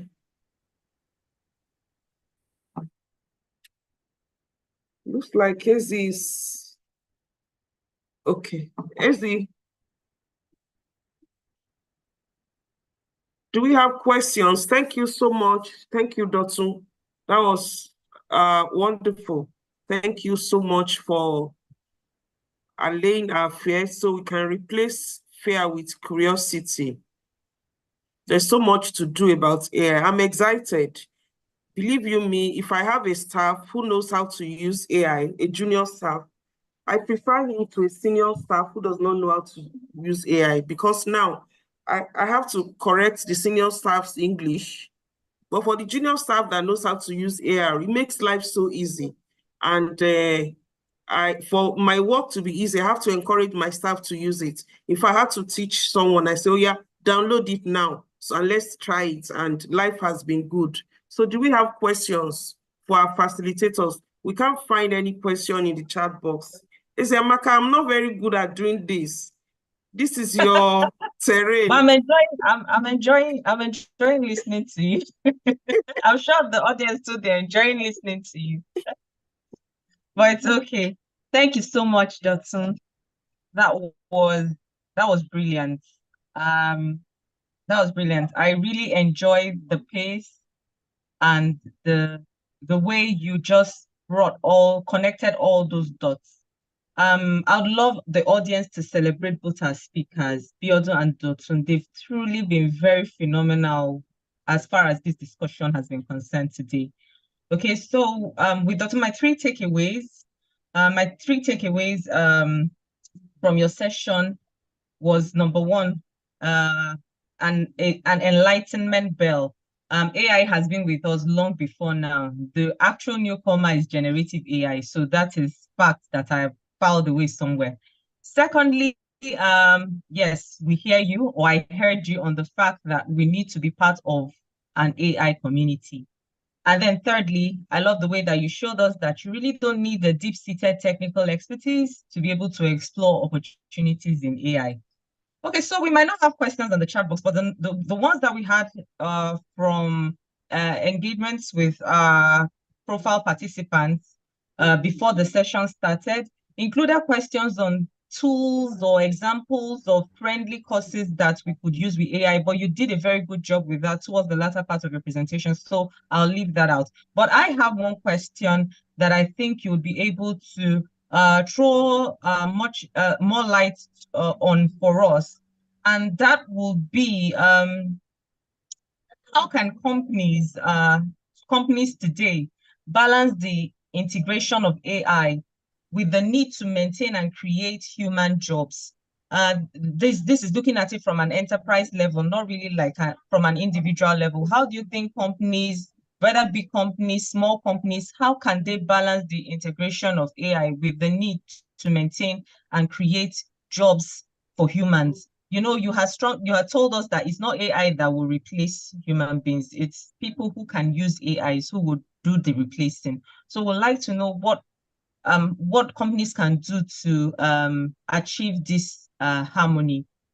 If you could answer that. Okay, thank you. Thank you very much. I was smiling because we were demoing a tool about 3 weeks ago in Lagos. Myself and my partner were running a program, and someone raised his hand. He said, "This thing must be juju. How can this thing work like this?" and I said, and people are just laughing because a lot of people have been asking this question, that how can AI be this clever? How can AI be this? How can AI be that? And necessity is the mother of invention. And I mentioned something when I started. The Google that we knew when Google first started and the Google of today, even Facebook, is not the same. The WhatsApp that we knew then and the WhatsApp of today is not the same. So to answer your question directly, it's all about the mission of the organization and how much innovation driven the organization is. If an organization is innovation driven, especially in a country like Nigeria or across Africa generally and involving economies, human beings will always coexist with machines, computers, and platforms and tools like AI or technologies like AI. And I'll explain directly. So let's assume you run. So Coach Wesley, one of the recommendations for you was to run a consultancy. So let's assume you embrace this fully and you say every company listed on the SGX, Nigeria Stock Exchange, you want to target 50% of them, the CEOs to be your clients in the next 5 to 10 years, as an example. Well, you already have some people working for you, but to be able to accelerate to get to that point, you need to invest a lot of money in humans. But what you can do in this age of AI is to equip your current staff to use AI so that you can accelerate your sales and productivity report or result rather. So answering that question, to be able to have humans working side by side with AI, it's empowering them to use AI tools, is to train them and invest. When I say invest, it doesn't have to cost money. Invest by what Adike said, you can direct them to say, oh yeah, download this thing and go and listen to it. It's free on YouTube, it's free on LinkedIn. Just go and register and learn it. Get them to learn this new tool so that it will help the business. And there's also the saying about the way you judge a country or a business is how they treat the most vulnerable. So if you have a business and you have cleaners and you have junior staff, you have coppers and all these people, you can elevate their status and their future by helping them to kind of learn to use AI tools that will help your business. So it's a win-win. You give them new skills and you accelerate your growth by using AI tools. I hope that answers your question. Beautifully. Yes, very spot on. Thank you so much. Thank you. So it's all about helping build the capacity within your people to be able to thrive with AI, essentially. Thank you. The next question I think would go to Bjordan. Bjordan, if you're there, would like to know, using your real life example, because you did like a career pivot like sometime in 2020. How do you think workers can prepare themselves to cope with changes that will be brought on by generative AI?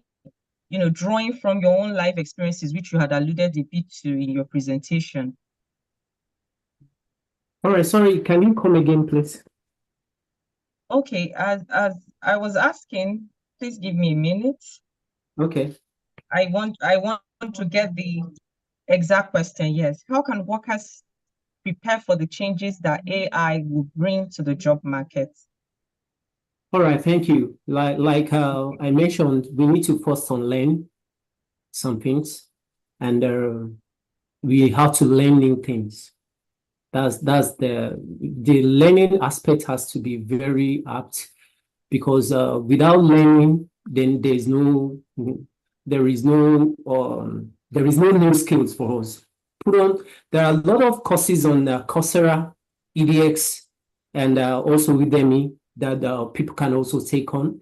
Like we had also tried to interact with the AI tool and the chatbot like Copilot or ChatGPT or Gemini on the courses. We need to ask.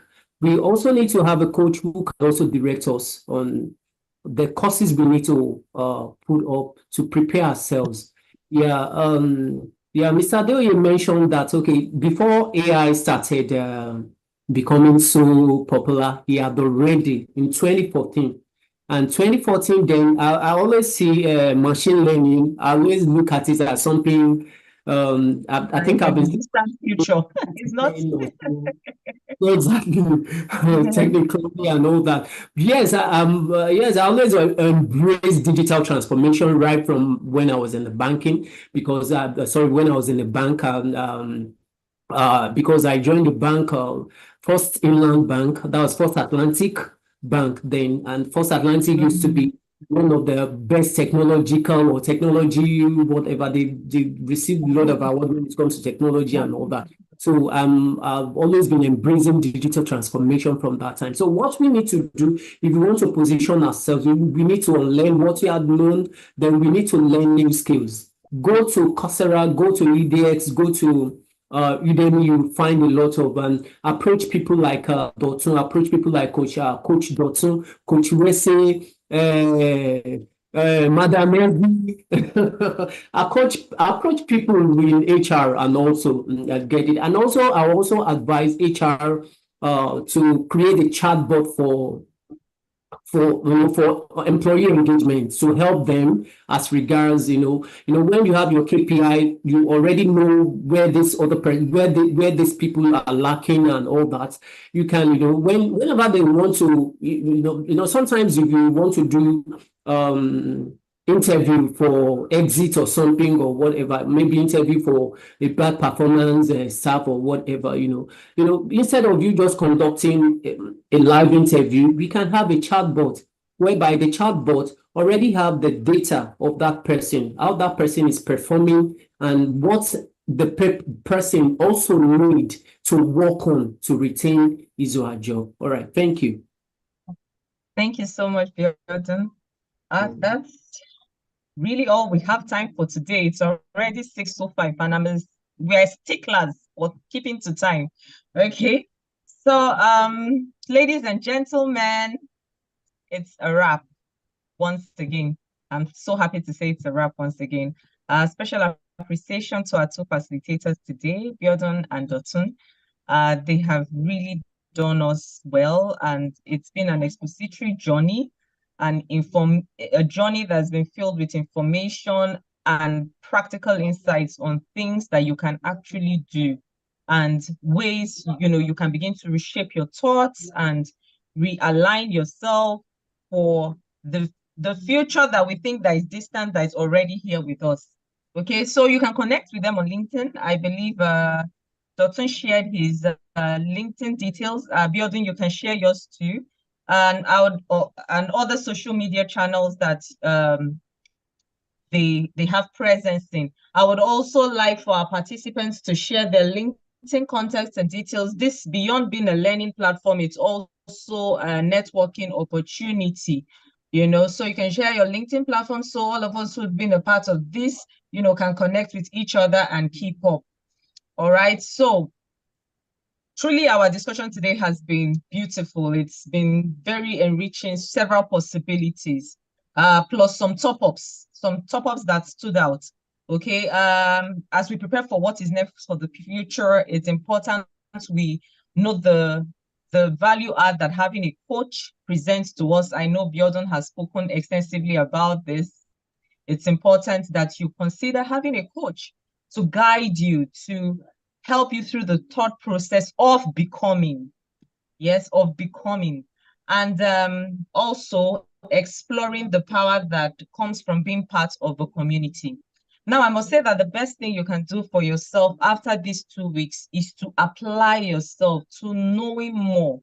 And that will require you thinking deeply about how things are done currently and what it is that you can do to improve on it or make it better. Once again, I'd remind you that the knowledge that you have gained, the knowledge that you're exposed to, only becomes powerful when you use it. So think AI, use AI. Special shout out to the magnanimous Coach Wesley and the amazing Vivian. That's the surest plug that has been making things happen behind the scene, whether it's the slides, the polls, whatever, Vivian is on it. Even the music at the beginning, Vivian was on it. We appreciate you for all you do.